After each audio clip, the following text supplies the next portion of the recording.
You ask Tiger to solve. This deals with linear equations with one unknown.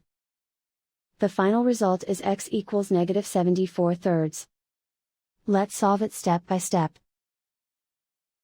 Simplify the expression. Multiply the fractions. Expand the parentheses. Simplify the arithmetic. Break up the fraction. Simplify the arithmetic.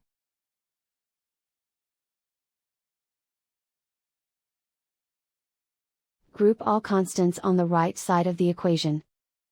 Subtract 153/8 from both sides.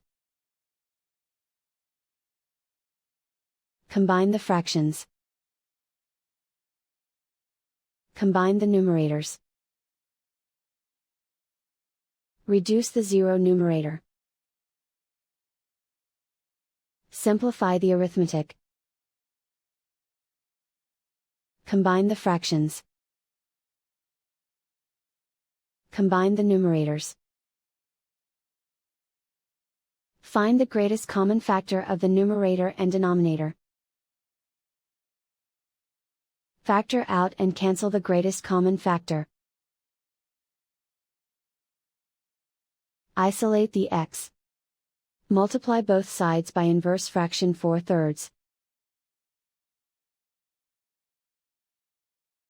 Group like terms. Multiply the coefficients. Simplify the fraction. Multiply the fractions. Simplify the arithmetic. And so the final result is x equals -74/3.